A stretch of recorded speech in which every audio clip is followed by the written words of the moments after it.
ദൈവത്തിൻ്റെ അതിപരിശുദ്ധമായ നാമം വാഴ്ത്തപ്പെടുമാറാട്ടെ. ഇയ്യോബിൻ്റെ പുസ്തകം 19-ാം അധ്യായം.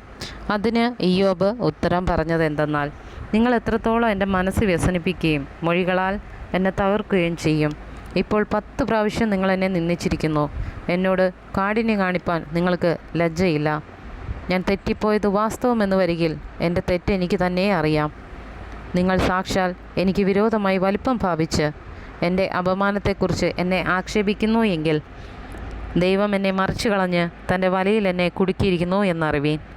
അയ്യോ, ബലാത്കാരം എന്ന് ഞാൻ നിലവിളിക്കുന്നു, കേൾപ്പോരില്ല. രക്ഷയ്ക്കായി ഞാൻ മുറയിടുന്നു, ന്യായം കിട്ടുന്നതുമില്ല. എനിക്ക് കടന്നുകൂടാതെ വണ്ണം അവൻ എൻ്റെ വഴി കെട്ടിയടച്ചു, എൻ്റെ പാതകൾ ഇരുട്ടാക്കിയിരിക്കുന്നു. എൻ്റെ തേജസ് അവൻ എൻ്റെ മേൽ നിന്ന് ഊരിയെടുത്തു, എൻ്റെ തലയിലെ കിരീടം നീക്കിക്കളഞ്ഞു. അവൻ എന്നെ ചുറ്റും ക്ഷയിപ്പിച്ചു, എൻ്റെ കഥ കഴിഞ്ഞു. ഒരു വൃക്ഷത്തെപ്പോലെ എൻ്റെ പ്രത്യാശയെ പറിച്ചു കളഞ്ഞിരിക്കുന്നു. അവൻ തൻ്റെ കോപം എൻ്റെ മേൽ ജ്വലിപ്പിച്ചു, എന്നെ തനിക്ക് ശത്രുവായി എണ്ണുന്നു. അവൻ്റെ പടക്കൂട്ടങ്ങൾ ഒന്നിച്ചു വരുന്നു, അവർ എൻ്റെ നേരെ തങ്ങളുടെ വഴി നിരത്തുന്നു. എൻ്റെ കൂടാരത്തെ ചുറ്റും പാളയമിറങ്ങുന്നു. അവർ എൻ്റെ സഹോദരന്മാരെ എന്നോട് അകറ്റിക്കളഞ്ഞു. എൻ്റെ പരിചയക്കാർ എനിക്ക് അന്യരായി തീർന്നു. എൻ്റെ ബന്ധുജനം ഒഴിഞ്ഞുമാറി, എൻ്റെ ഉറ്റ സ്നേഹിതന്മാർ എന്നെ മറന്നു കളഞ്ഞു. എൻ്റെ വീട്ടിൽ പാർക്കുന്നവരും എൻ്റെ ദാസികളും എന്നെ അന്യനായി എണ്ണുന്നു. ഞാൻ അവർക്ക് പരദേശിയായി തോന്നുന്നു. ഞാൻ എൻ്റെ ദാസനെ വിളിച്ചു, അവൻ വിളി കേൾക്കുന്നില്ല.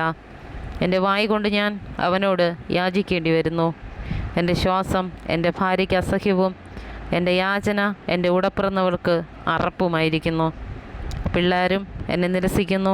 ഞാൻ എഴുന്നേറ്റാൽ അവർ എന്നെ കളിയാക്കുന്നു. എൻ്റെ പ്രാണസ്നേഹിതന്മാരൊക്കെയും എന്നെ വെറുക്കുന്നു. എനിക്ക് പ്രിയരായവർ വിരോധികളായി തീർന്നു. എൻ്റെ അസ്ഥി ത്വക്കിനോടും മാംസത്തോടും പറ്റിയിരിക്കുന്നു. പല്ലിൻ്റെ മോണയോടെ ഞാൻ ശേഷിച്ചിരിക്കുന്നു.